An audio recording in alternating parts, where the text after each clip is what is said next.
Welcome into the Sharp Sports YouTube podcast. My name is Andrew Sharp. We'll be talking everything Denver sports and beyond. Please like and subscribe if you are a sports fan like me. Let's do this.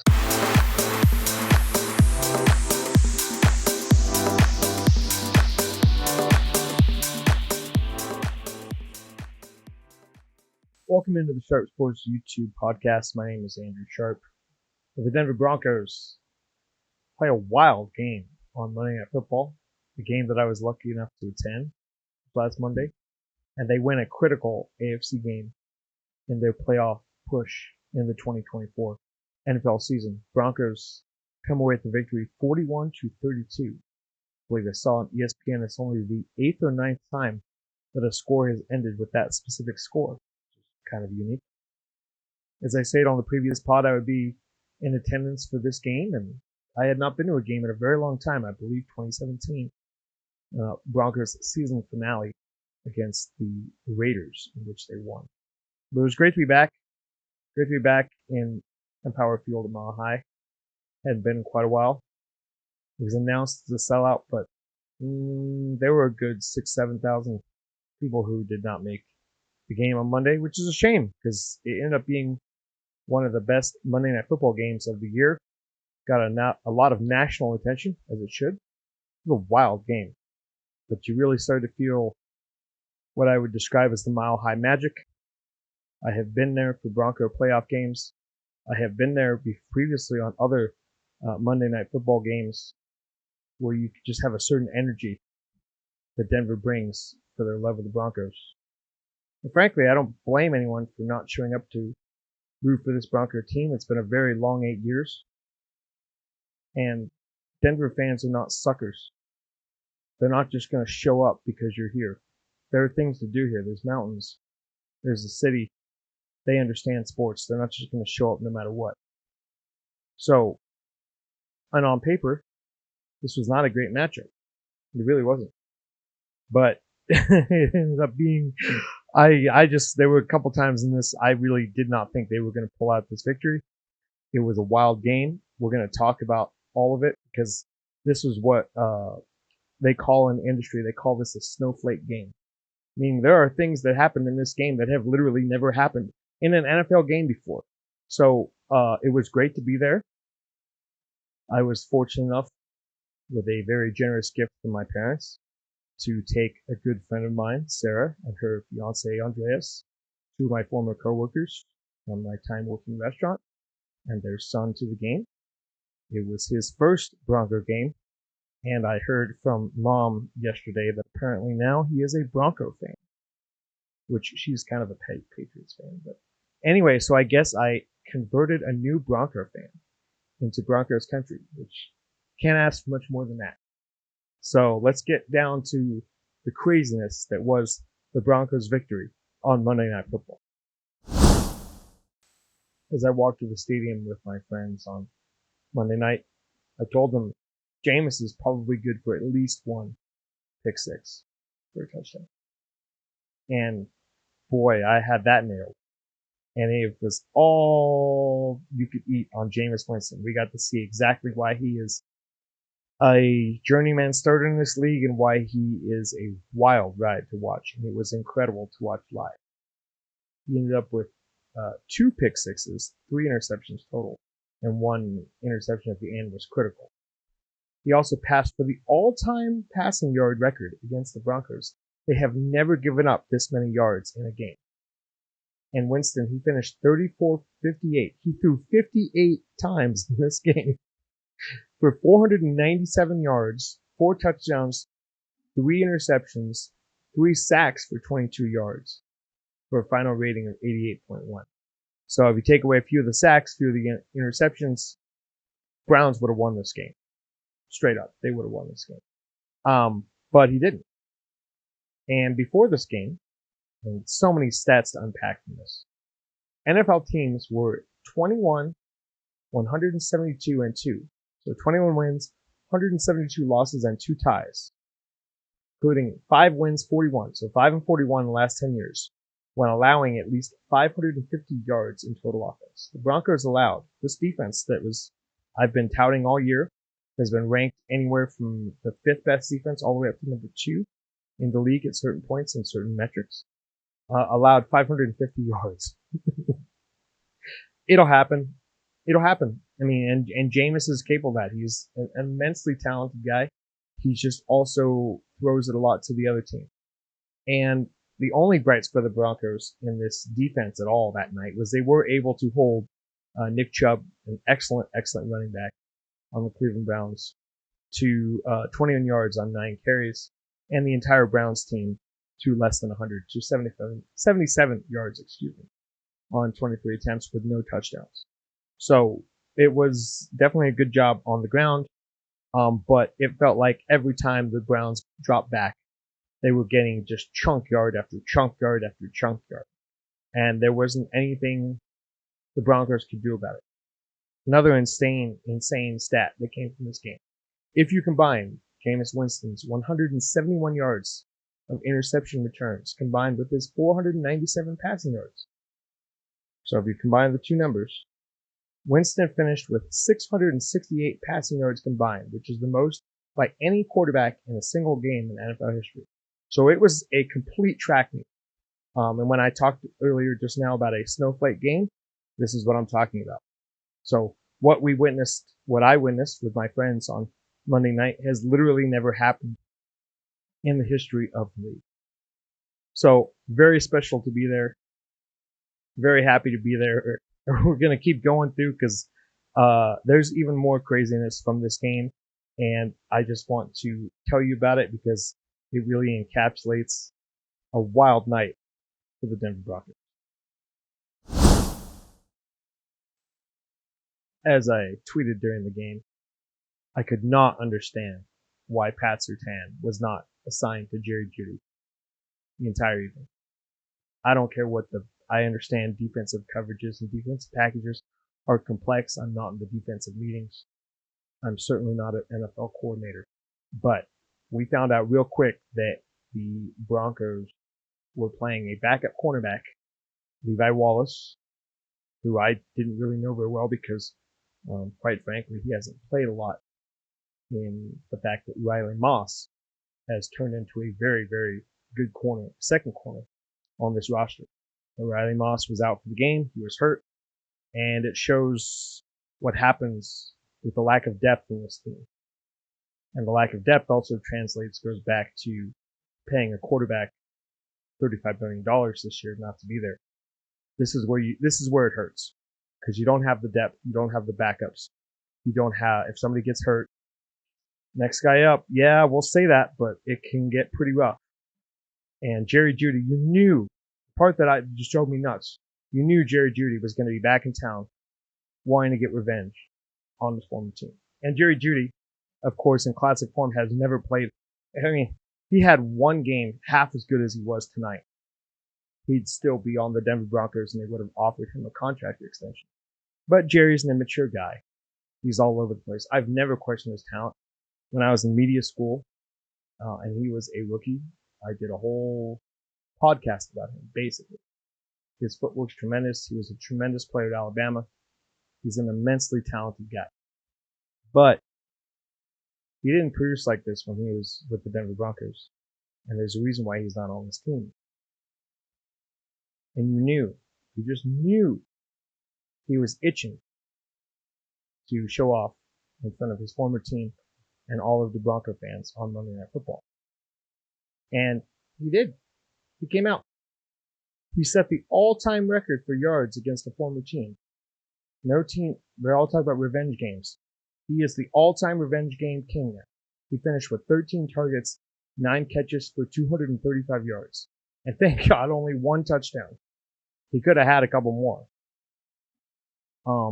End of second quarter, he caught a very long pass. Browns basically rushed down the field. And I don't understand why the Broncos at that point either didn't call timeout or say we need bracket coverage or we need to just double this guy. If David Njoku and Nick Chubb want to have a field day, I'm okay with it.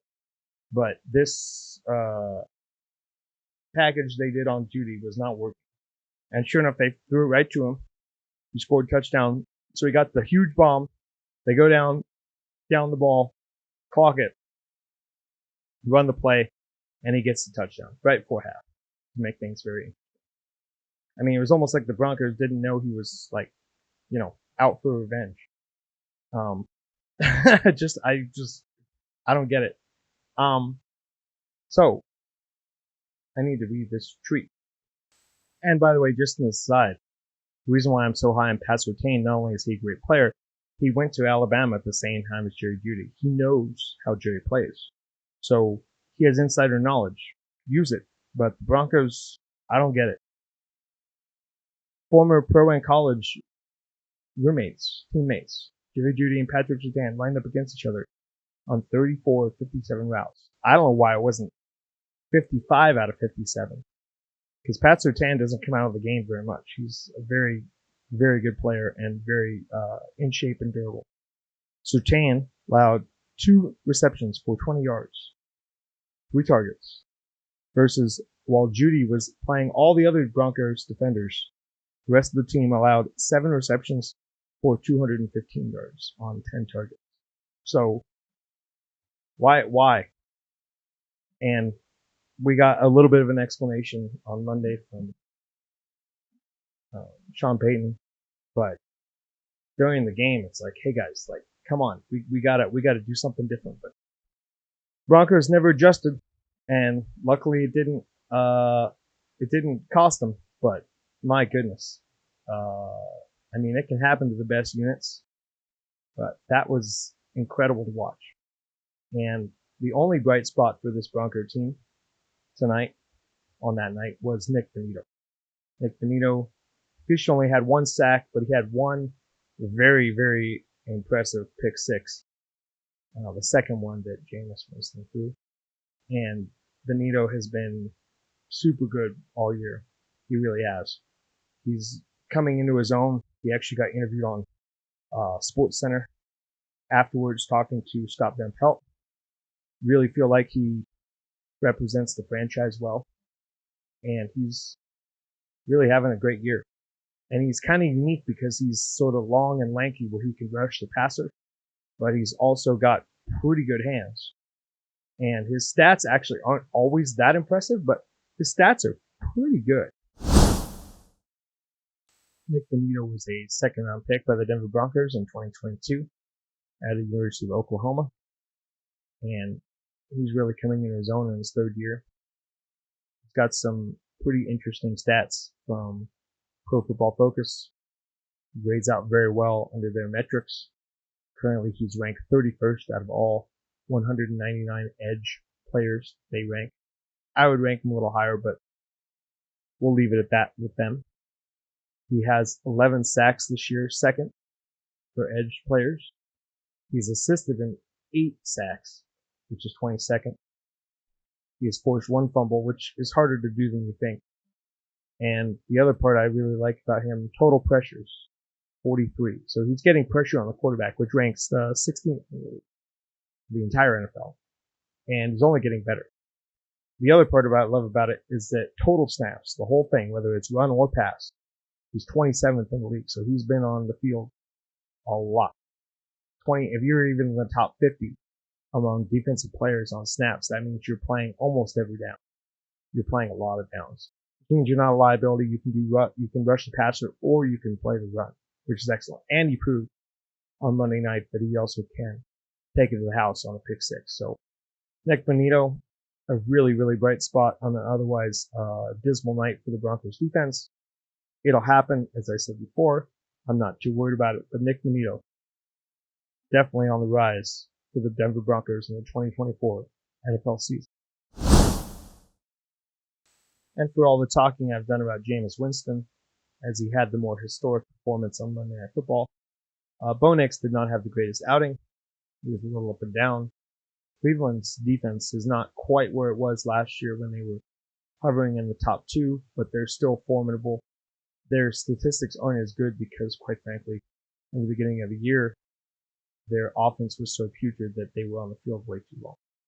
Nix finished 18 of 35 for 294 yards, 1 touchdown, which we'll talk a little about later, and 2 interceptions, one of which really wasn't his fault, but it'll happen. for a rating of 65.7, his lowest rating in quite a few games. Brown's defense is super good, and the one play that he did was amazing. So clearly there's trust from Sean Payton that Bo Nix will make the right decision. They had him throwing out of the end zone, which I kind of thought was insane. But clearly Sean Payton's good with it.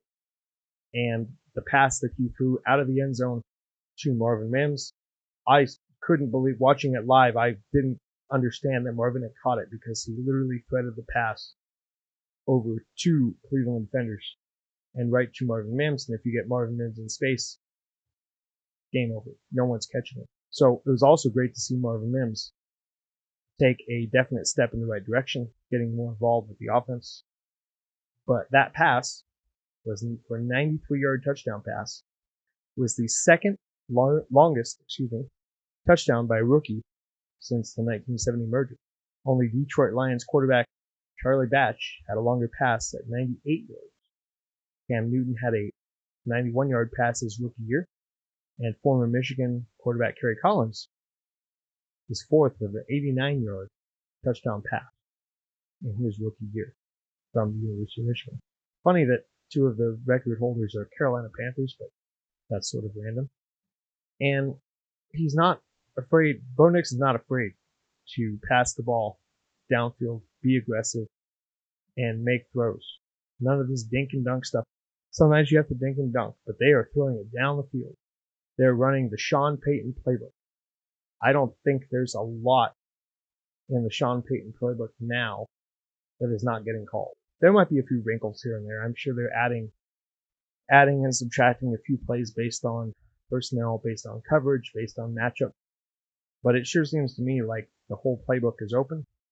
The Broncos, unfortunately, have actually gotten worse at running the ball through the course of this season, which is a little, I'm not thrilled about it. But if Bo Nix is going to play this well, I'm good with it. Yes, there are haters that still say, look at his completion percentage.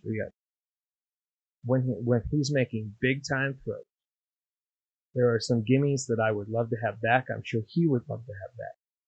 But they're in the process of doing this. 12 games in. Everyone wants to rush to judgment. And believe me, if Caleb Williams or some of the other guys who were drafted ahead of him looked anything like this, you'd be hearing all about it. All about it. So, he's doing great. Crazy part about that 93-yard pass. Told you we were going to get to more snowflakes. Here's a snowflake for you. So, Broncos went down, 93-yard pass, touchdown. Stadium's going nuts. Broncos kick off. Browns, it goes out the end zone. Browns come out 25-yard line. One play. Back to Jerry Jeudy. 70-yard touchdown. First game since 1950 in the NFL. And probably before 50, they really weren't recording these type of statistics as well as they are now. First game since 1950 with consecutive plays of 70-plus yards back to back. So Broncos scored 93 yards. Cleveland came right back, scored a 70-yard touchdown. It was ridiculous. It was insane to watch in the stadium. It was just crazy. A true snowflake game where you're just going to see stuff that you've never seen before. And it just continued. It was an all-night affair in that regard. But this game for the Broncos, this is a really big win because it's an AFC opponent. The Broncos previously, unfortunately, had lost against the other two teams they played in the AFC North, Pittsburgh